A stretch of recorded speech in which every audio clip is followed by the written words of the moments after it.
Good morning from London. So we're at the St. Pancras train station in London, and we're about to head off on our adventure to Paris. We're taking the high speed through the Chunnel, which takes about 2 hours, 2.5 hours or so. And of course, no train journey is complete without vodka and tonica. Anyway, this station is absolutely beautiful. It was built around the turn of the century. You can see all the frieze work up top, all the tile work that was hand done. The brickwork is amazing. And its theme is, I want my time with you. At the back end under the clock is a large bronze statue of a man and woman embracing each other, obviously in honor of the clock, and also the logo of the station. Beneath us is the main corridor. In it, there are a ton of restaurants. There's even a Chunnel boutique. There's a shopping plaza, anything you want to do. Our people at the hotel told us we needed to make sure to leave early so we could come to the station and just look around and enjoy.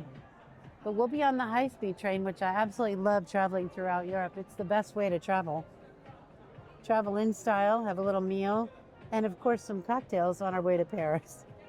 But anyway, it's unbelievable just how fancy and how well-developed and how much of a little baby city the train stations are throughout Europe. This one is particularly extraordinary. But we're looking forward to our trip. It's going to be kind of fun. It's going to be a great little tour. And more importantly, like I said, cocktails on the way. So come on, let's get on the train together. Let's have a journey to Paris on the high speed through the Chunnel.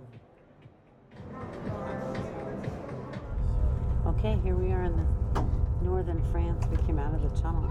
It's an absolutely beautiful day. Sun is shining, a few clouds in the sky. But the French countryside is gorgeous as usual. So we should be in Paris in about an hour or so. It's only a 2.5 hour train ride, so it's pretty quick.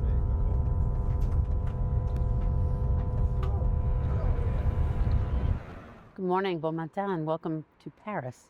We're staying on Rue Dauphine in the Rive Gauche, the other bank. And last night we stumbled into a wonderful restaurant called Roger la Grenouille. I'm going to mispronounce it. The Frog. Famous for its frog legs. It's wonderful. So this morning we're going to go get some pastries and some café, and then we're going to go saunter over to Notre Dame, walk around a little bit. And then unfortunately we don't get to stay in Paris too long. We'll be heading out shortly on our big drive down to Poitiers. So come on, let's go have a visit. And this is Point Neuf, point number 9 on the Rive Gauche. And that in front of us is the sun. It's a beautiful morning in Paris. And so Point Neuf means literally point number 9.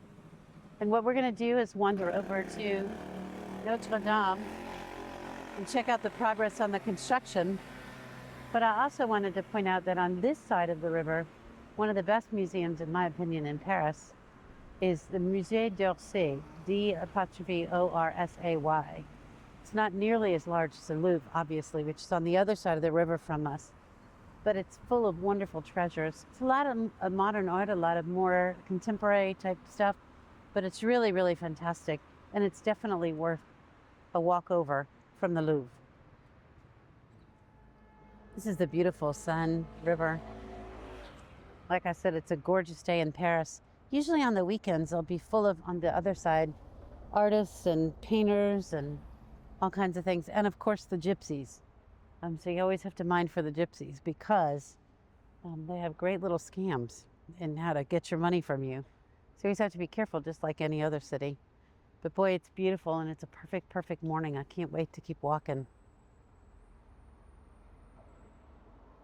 We're walking up on Notre Dame, and one of the locals told us last night at dinner at the Roger the Frog restaurant that it's obviously not complete, but a lot of the tedious work has been done in terms of reinforcing the cathedral itself, restoring a number of the windows, a lot of the interiors, and a lot of the buttresses that had burned from the fire.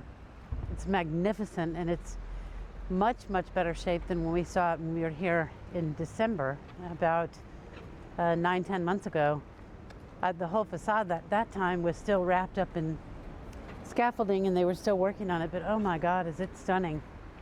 Let's take a look and see if we can't see some stuff inside and see the famous rose window, which you can see from the outside. But inside, it's unbelievable. Come on.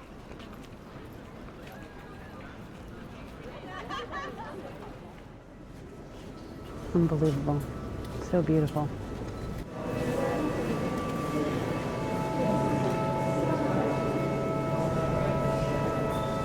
So sadly, it looks like a number of the paintings didn't survive. In each of the alcoves, they have, looks like new paintings, new art, where the old art used to hang. Gigantic canvases celebrating each nook and the saint or representation contained in there.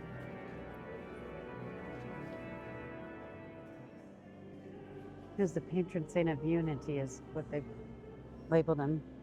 So you can see in the statue of Jesus bringing together two different races to hold hands and be unified.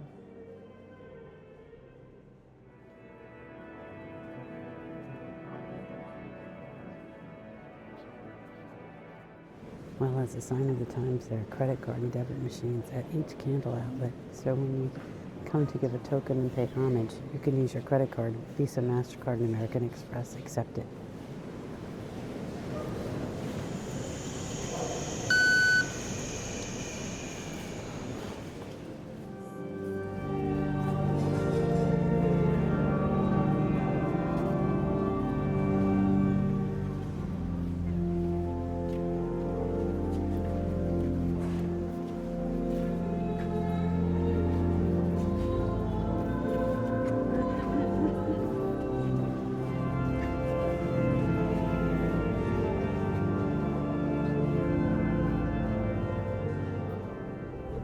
We're outside of Notre Dame now. You can still see the construction is going on, but since it reopened in December of 2024, masses are being held regularly and visitors obviously are here. But they're redoing, still finishing the outside. And for me, I could still smell faint smell of smoke on the inside of the cathedral. Not much, just a little bit. But it's unbelievable the job that they've done to restore the cathedral.